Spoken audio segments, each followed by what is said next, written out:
Hello, my name is Karen Edwards and I'm a storyteller.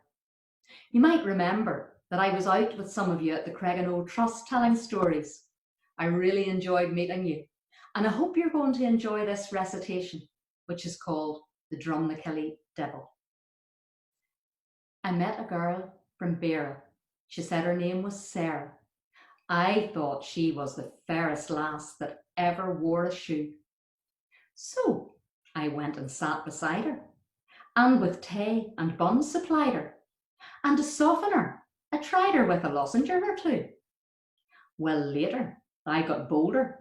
I nipped her on the shoulder. I nipped her and I told her I would take her on my knee. Says she, you'll be in bother, for I'll go and tell my mother. I'll go home and tell my mother, if you're impudent with me. But she said it with a twinkle, and a brow without a wrinkle, and her laugh was like a tinkle that invited laughing back. So I started to provoke her, and to hook her, and to poke her, till she said that I would choke her, and her stays began to crack. Says I, now don't be silly. I've a farm in Drumnakilly, and the more it may be hilly, there's a handy bit of bog. We'll be happy there together, with the goat upon the tether, and the bullock in the heather, and the donkey and the dog. Well, it wasn't long we tarried, till the pair of us were married, and home the donkey carried us, as the presents made a load, and on them Sarah sitting, with a clocker and a kitten, as we jingled like a flitting up the Drumnakilly road. Well, the night was getting chilly when we came to Drumnakilly, and I could hear the blates of Lily as the graith came off the ass. Says I, I'll get a bucket, for I don't know how she stuck it, and I lifted one and took it up to Lily in the grass. Well, the goat was fairly willing, and the buckets bravely filling, and the milk was nearly spilling, when I heard an awful squeal, and then there came a clatter over stones and lying water. It was Sarah on the batter up the lone into the field. She was leaping like a lion, and her petticoats were flying. She was roaring, she was crying, fit to waken up the dead. She came on without delaying, and between the gowls and praying, I could make out she was saying, John, the devil's in the bed. Well, I went in to see the devil, with a mind to speak him civil, and behold ye, Sarah's devil was a hairy old buck goat, with a beard on him like Moses, and a smell for human noses that was anything but roses, and a dicky at his throat.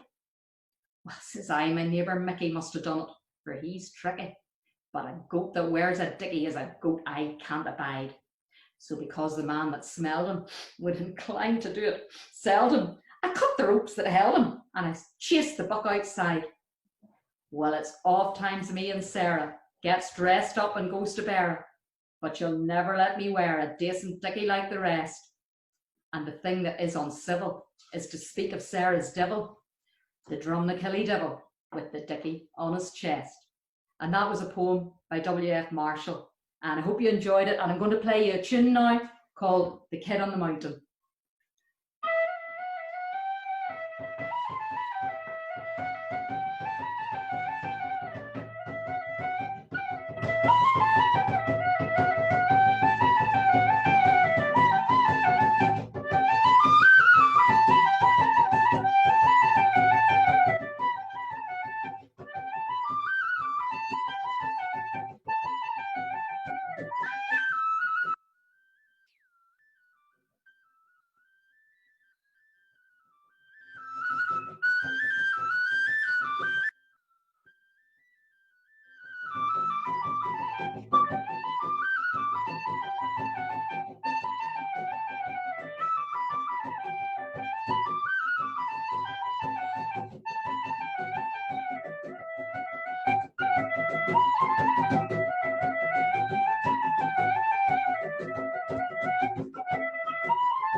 Thanks very much for listening.